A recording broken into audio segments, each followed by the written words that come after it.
The Ejido is a uniquely Mexican creation rooted in an ongoing historical conflict for land and freedom. If we accept today as a construction of the eternity of the past, then the present-day Mexico is an agglomeration of a struggle for liberty rooted in pre-colonial ties to land and ownership. An ejido, or an agrarian community, is a piece of land farmed communally under a government-supported system. Ejidos are a unique form of redistributing large land holdings established only after a peasant uprising and revolt that succeeded in disrupting long-standing inequalities in land tenure. In colonial Mexico, land was distributed feudalistically among conquistadores, while indigenous people were spread as a source of labor on the conquistadores' haciendas.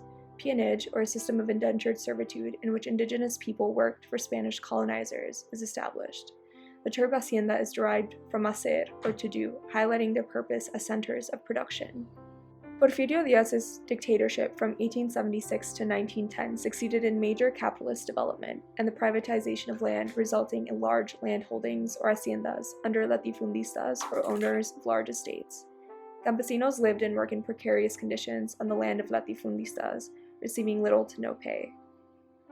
Diego Rivera's painting Liberation of the Peon captures themes of corporal punishment, social and economic inequality, and growing coalition between campesinos and haciendas, all of which rationalize the Mexican Revolution.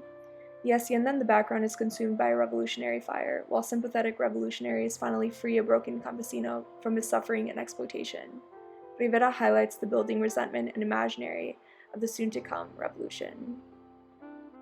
Lasting from 1910 to 1920, the Mexican Revolution was an armed struggle, ignited by widespread rejection of Porfirio Díaz's elitist policies that benefited industrialists and latifundistas. Pascual Orozco, Pancho Villa, and Emiliano Zapata mobilized thousands of campesinos, urging them to resist further exploitation and demand the return of their land. During the Mexican Revolution, campesinos chanted Tierra y Libertad, or land and liberty. With clear demands of the Mexican state, revolutionaries embedded their battles in a material revolution. Freedom would be achieved once every campesino held the title to land. As necessary to their existence, land redistribution would free the Mexican people. Exceptionally crucial to the success of the Mexican Revolution were the Zapatistas under Emiliano Zapata.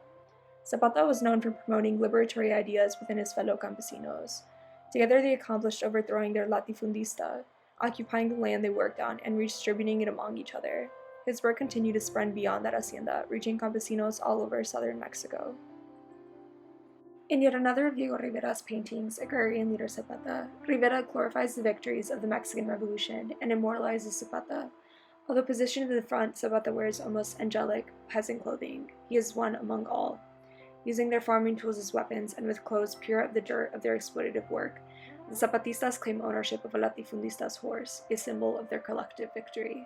Zapata and his following made clear demands of their revolution in the Plan de Ayala of 1911. In the plan, Zapata abnegates President Maduro's ability to fulfill the promises of the revolution and vows to return stolen land by expropriating it from latifundistas. It is in the Plan de Ayala that the slogan Tierra y Libertad is adapted. The plan states, in virtue of the fact that the immense majority of Mexican pueblos and citizens are owners of no more than the land they walk on, suffering the horrors of poverty without being able to improve their social condition. For this cause, there will be expropriated a third part of those monopolies, in order that the pueblos and citizens of Mexico may obtain ejidos, colonies, and foundations for pueblos, or fields of sowing or laboring, and the Mexicans' lack of prosperity and well-being may improve in all and for all. Leadership of President Carranza, Article 27 is added to the 1917 Constitution, which gives control of agrarian land to the Mexican state. The government now had the right to confiscate excessive agrarian land holdings from latifundistas, establish workers' rights, and reduce the power of the Roman Catholic Church, which was one of the major landowners in Mexico. But how exactly was land redistributed? Landless campesinos could petition the government to seize private properties that exceeded specific sizes, and upon arrival the state would expropriate the land. Although the state retained its title, the campesinos now had usufruct rights to the land, either as a collective or through the designation of individual parcelas. Ejidatarios were allowed to use the land indefinitely, as long as they did not fail to use the land in 2 years. Ejidos could not be sold, but ejidatarios could pass usufruct rights to their heirs. Campesinos had inalienable rights to this land and were guaranteed food and shelter while evading any exploitation from latifundistas. 1915 to 1992, the federal government redistributed 100 million hectares of land to campesinos. This is more than half of the Mexican territory. Although some presidents avoided land redistribution due to its effects on agricultural production, most of the Mexican countryside was redistributed. By the 1990s, 30,000 ejidos made up for half the agricultural land of Mexico. 3 to 4 million of those working on ejidos were some of the poorest residents of Mexico. By producing their own food, people who worked on ejidos did not have to participate in Mexico's rapid capitalist urbanization. However, the North American Free Trade Agreement of 1994 transformed Mexico's agrarian economy, meaning that most ejidatarios would have to integrate themselves into the urban workforce or remain in poverty.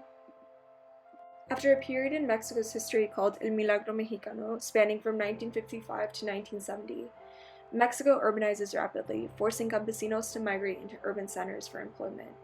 Reforms to Article 27 of the Mexican Constitution in 1992 finalized agrarian reform and aimed to increase productivity in ejidos, allowing for private investments. In an effort to neoliberalize the Mexican countryside, President Salinas de Gortari pushes constitutional reforms that enable private land ownership of ejidos. To combat the Mexican government's involvement with global investment schemes, the Zapatista Army of National Liberation, centralized in Chiapas, declares a war against the state. "We are sorry for the inconvenience, but this is a revolution," they say, seeking autonomy for its indigenous communities, demanding work, land, housing, food, health, education, independence, justice, and peace. EZLN takes its revolutionary ideology from Emiliano Zapata, seeking rights to the land because it promises life and freedom. The earth is their mother, they say, and they are people of corn. With autonomous communities, Zapatistas have established their own houses, hospitals, schools, and government. They continue their resistance against the privatization of resources and the neoliberal policies which threaten their right to live autonomously. The ejido is a realization of a material demand from a revolution opposing the colonial exploitation of Mexico's poor. Even with great promise, the ejido has become co-opted by the global forces of capital, amplified by the Mexican state. However, the work of Zapatistas shows an alternative way of existence that rejects the imposition of global markets, fighting for the same autonomy and freedom rooted in land ownership that Mexican revolutionaries sought over a century ago.